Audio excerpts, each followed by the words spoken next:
ഈയിടെ ഞാൻ കേട്ടൊരു കോട്ടാണ് കേട്ടോ. എന്താണെന്നറിയാം, നിങ്ങളൊരു പാറയെ പോലെ കല്ലിനെ പോലെ ഉറച്ചു നിൽക്കണം, എന്നാൽ ഒരിക്കലും നിങ്ങളെ ഇളക്കാൻ സാധിക്കില്ല എന്നുള്ളതാണ്.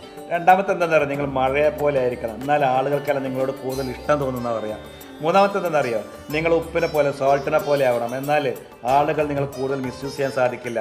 നാലാമത്തെ എന്താണെന്നറിയോ, നിങ്ങളിങ്ങനെ പ്രകാശിച്ചുകൊണ്ടിരിക്കുന്ന ലൈറ്റിനെ പോലെ, എന്നാലേ ആളുകൾക്ക് നിങ്ങളെ ഇരുട്ടിലേക്ക് കൊണ്ടുപോകാൻ സാധിക്കില്ല. അഞ്ചാമത്തെ എന്താണെന്നറിയോ, നിങ്ങൾ സമയത്തെ പോലെ ആയിരിക്കണം, എന്നാൽ ആളുകൾക്ക് നിങ്ങളെ അത്രയ്ക്ക് പെട്ടെന്ന് വേസ്റ്റ് ആക്കാൻ സാധിക്കില്ല എന്ന് പറയാം. നിങ്ങളൊരു കണ്ണാടി പോലെ ആകാൻ നോക്കുക. ആറാമത്തത്, നിങ്ങളെ കാണുമ്പോൾ അവർക്ക് നിങ്ങളെ തന്നെ അവരെ തന്നെ നിങ്ങൾക്ക് കാണാൻ സാധിക്കും എന്നുള്ളത്. ഏഴാമത്തെ എന്താ അറിയോ, നിങ്ങൾക്കൊരു സിംഹത്തെ പോലെ ആകാൻ സാധിക്കുക, എന്നാൽ മറ്റുള്ളവർക്ക് ഒരിക്കലും നിങ്ങൾക്ക് ഇരയാകാൻ സാധിക്കില്ല എന്നുള്ളതാണ്. എട്ടാമത്തെ എന്താ അറിയോ, ഒരു പുസ്തകത്തെ പോലെ നിങ്ങളൊന്ന് നോക്കിയേ ആളുകൾ നിങ്ങളെ ബുദ്ധിപരമായി കാണാൻ തുടങ്ങും എന്നുള്ളതാണ്. ഒമ്പതാമത്തെ എന്താണെന്നറിയോ, നിങ്ങൾക്കൊരു ചാവി ഒരു കീനെ പോലെ ആകാൻ സാധിക്കുമോ, എന്നാൽ ആളുകൾക്ക് നിങ്ങൾക്ക് മനസ്സിലാവും അവർക്ക് നിങ്ങളുടെ മുന്നിൽ എന്തൊക്കെയോ തുറക്കാനുണ്ട് എന്നുള്ളത്, അതിൻ്റെ വാല്യൂ എന്താണ് എന്നുള്ളത്. പത്താമത്തെ എന്തെന്നറിയോ, നിങ്ങളൊരു പെർഫ്യൂം പോലെ ആകാൻ നോക്കിയേ, അപ്പം മറ്റുള്ളവർക്ക് നിങ്ങളുടെ പ്രസൻസ് എൻജോയ് ചെയ്യാൻ പറ്റും.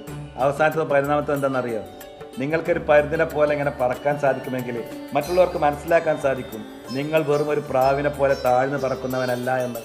ഞാൻ കേട്ടൊരു കോട്ടാണ് കേട്ടോ. എല്ലാവരും ഒന്ന് മനസ്സിൽ വെച്ചോ. ഒരുപാട് സ്നേഹം. Thank you.